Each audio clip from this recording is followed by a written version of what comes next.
중국 우한에 있는 우리 교민을 태운 전세기가 이제 곧 현지 공항을 이륙할 예정입니다. 현지 검역 절차가 늦어져 예정보다 2시간 정도 이륙이 지연된 건데 오전 8시 반쯤에야 김포공항에 도착할 것으로 보입니다. 김포국제공항에 나가 있는 취재기자 연결합니다. 신준명 기자. 네, 김포국제공항에 나와 있습니다.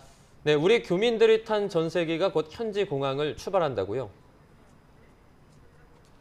네, 전세기는 정부의 계획대로라면 30분 정도 뒤인 오늘 오전 6시 30분쯤 이곳 김포국제공항에 도착할 예정이었습니다.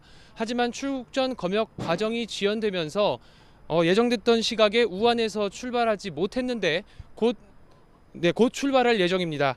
원래는 현지 시각으로 오늘 새벽 2시 45분, 우리 시각으로 새벽 3시 45분쯤 출발할 계획이었지만 2시간 정도 지연된 겁니다.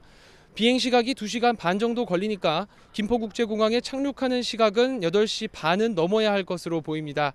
현재 전세기 탑승을 기다리고 있는 현지 교민은 순차적으로 검사 후에 탑승하고 있다면서도 검역을 꼼꼼히 해서 출발 시각이 늦어졌다고 말했습니다. 당초 우리 정부는 어제와 오늘 각각 2편씩 전세기를 보내 현지 교민 700여 명을 태우고 올 예정이었습니다. 하지만 중국 정부가 어제 전세기 한 대만 승인하면서 절반 정도인 350여 명만 오늘 귀국하게 되고 나머지 교민들의 수송 계획은 아직 불투명합니다. 정부는 전세기 안에서 혹시 모를 감염을 막기 위해 앞뒤와 양옆을 모두 띄우고 앉도록 할 예정이었지만 비행편이 한 대로 줄면서 교민들은 간격 없이 붙어서 앉게 됐습니다. 또 승무원으로 추정되는 사람들은 전세기 안에서 온몸에 방역복을 입은 채로 교민들의 탑승을 도우면서 이륙을 준비했습니다. 지금 전세기 안에서는 승무원들이 교민들에게 최대한 자리에서 벗어나지 말고 화장실 이용도 자제해달라고 요청하고 있는 것으로 알려졌습니다. 우한에서 전세기 탑승 전에 검역을 받은 교민들은 이곳 김포공항에 도착해서도 정밀 검역을 또 한 번 받습니다. 만약 체온이 37.3도를 넘는 등 신종 코로나 바이러스 감염 의심 증상이 보이면 공항에서 우선 격리 조치됩니다. 검역을 통과한 교민들은 일반인들이 사용하는 입국장이 아니라 비즈니스 항공센터 쪽으로 나와 준비된 경찰버스 30여 대에 탑승할 예정입니다. 따라서 일반 공항 이용객들과 동선이 겹치지는 않습니다. 네, 이제 교민들이 도착을 하면 아산과 진천에 있는 격리시설로 바로 이동을 하는 건가요?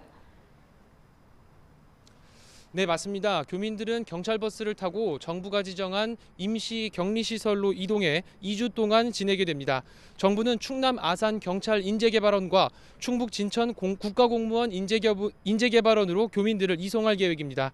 오늘 도착한 교민들 가운데 100명은 진천 인재개발원에서 지내게 되고 나머지 교민들은 충남 경찰 인재개발원에서 생활하게 됩니다. 외출과 면회는 금지되고 식사도 도시락으로 하는 등 외부인과의 노출은 제한됩니다.